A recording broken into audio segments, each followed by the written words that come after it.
This is our first award of the day, and it is our most prestigious. The Lifetime Achievement Award is the capstone award for the profession, honoring significant career-long achievement. So it's not for a moment in time.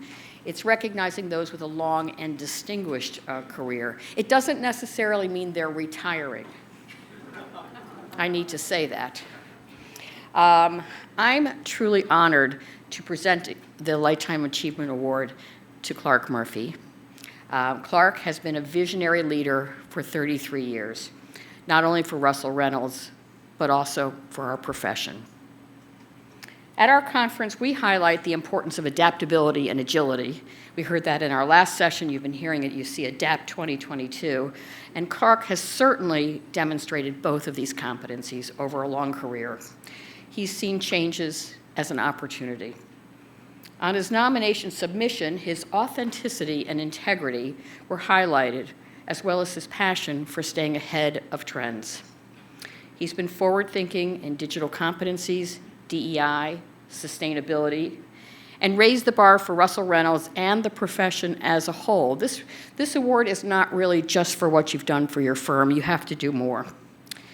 In 2016, he initiated a joint venture with Hogan, one of AESC's newest partners, to add rigor and the science to the art of selection.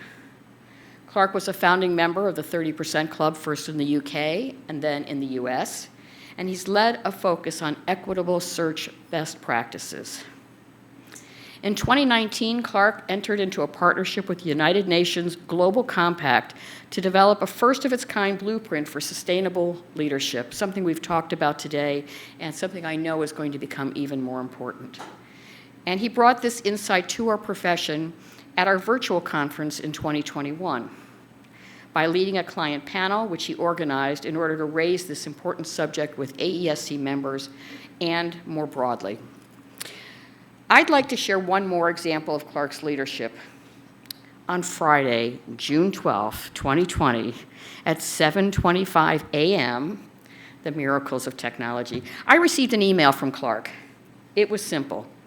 The subject, Black Lives Matter. And the message was, "Karen, can you speak today? Thanks, Clarke." I immediately reached out. That was a Friday. And by Tuesday of the following week, with Clarke's help, we organized a meeting of CEOs, 8 CEOs representing AESC member firms, including the largest women-led firm, the largest black-led firm, and I was really proud to be part of this group. The outcome, we created a diversity pledge for our profession. Oops, there it is. And so I wanted to highlight this because, first of all, it was amazing how quickly Clarke responded and how quickly we were able to rally 8 CEOs in 2 business days, and that was because of Clarke's influence. We developed a pledge. Today we have over 150 firms, member firms, that have committed to this pledge from around the world. Their commitment wasn't just lip service, it required meaningful action on an ongoing basis, and we're planning to continue that effort. That in turn led to the development of 4 diversity leadership councils in North America, Latin America, Europe and Africa, and Asia Pacific and the Middle East. It also led to the addition of an outside independent director to the AESC board, who brings her expertise as the Chief Diversity and Inclusion Officer for Uber, and so much more. I'd like to pause for a minute. I'm going to introduce Heather Hammond, who's a Senior Leadership Advisor at Russell Reynolds. She has a few words to speak, and then I'm going to come back on the podium. So Heather, please join us.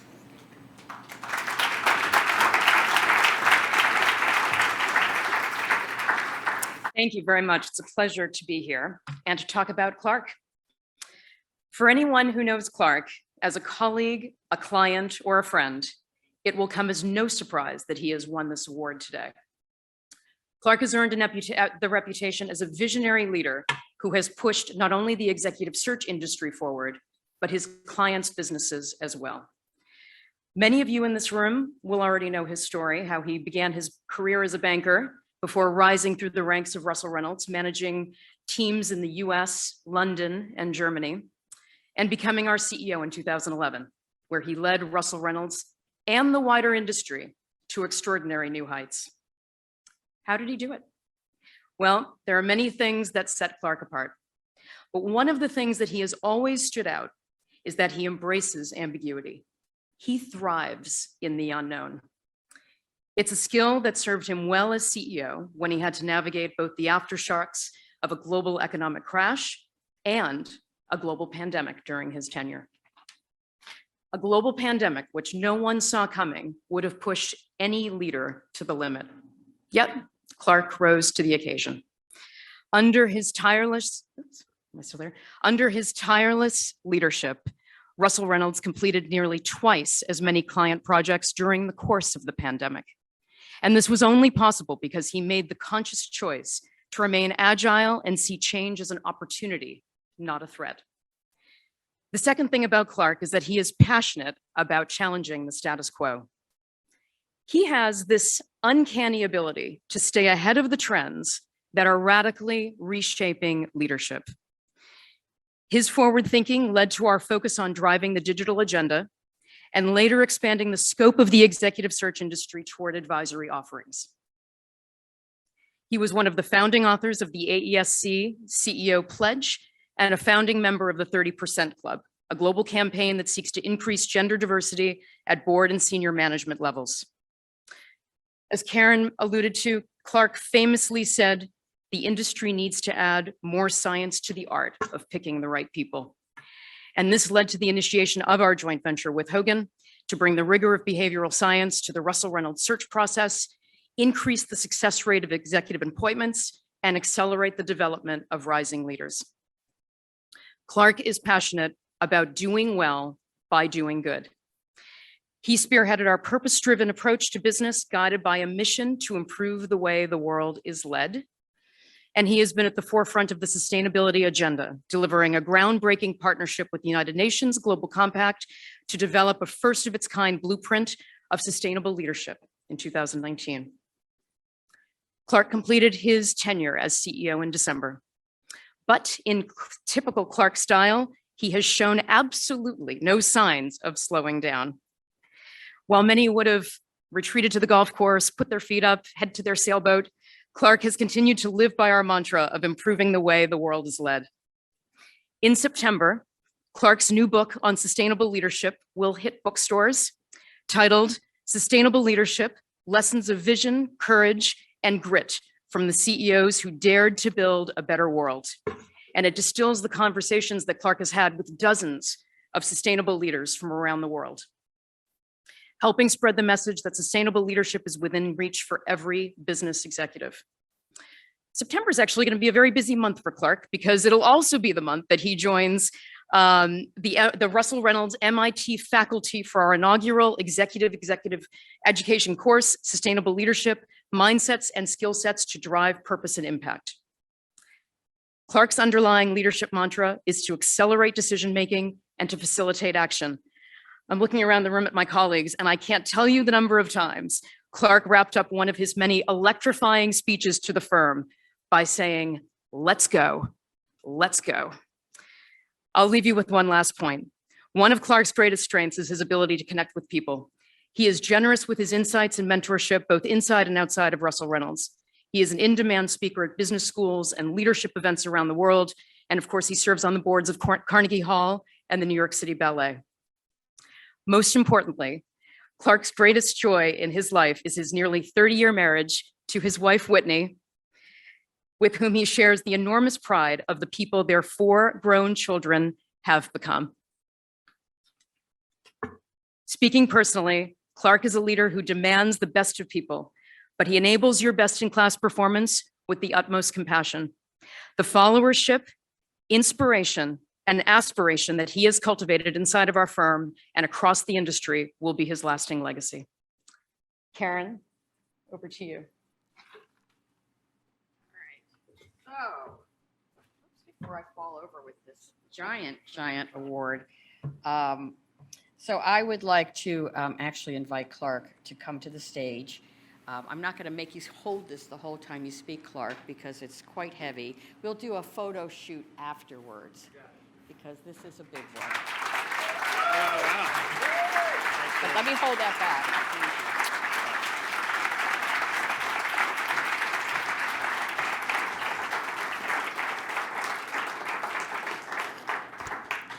if I wasn't going to retire, I damn well better now. That was Heather, who is one of my closest friends, as you can tell. We were with a client yesterday, which is what we like to do together. And it was great. It's a bunch of business, CEO search, CFO search. It was an unusual meeting with some unusual people. And we came out both energized and laughing hysterically about what we've been through. And that's one of the great bits of this business, is to do what we do and have fun doing it. I must say the greatest honor is to be honored by your peers, for which I'm slightly speechless. I'm more speechless by you not telling the truth for once in your life with that. It's also kind of spooky. Lifetime achievement. That's kind of weird. So we're at dinner last night with our grown daughter, Morgan, and she says, "Dad, lifetime achievement? Does that mean you're like over the hill?" And I said, "Morgan, I prefer to think of it as peaking early, okay?" But I'm glad to see a table and Steve Newton there of some of my closest friends in this firm who represent a lot of history that we've been through together. They represent the present of what's great about our firm, and the future of our firm at the same table. So thank you all for being here. But the most powerful partner in this firm is this woman who sits over there named Whitney Murphy. And none of you can meet her because she gets so much more business than I do. I'm afraid a bunch of search people to meet her, you'll try and bring her into your firm. But she is a very powerful influence and a very successful one. And I wouldn't be standing here if she weren't sitting there. So love you, babe. Thank you.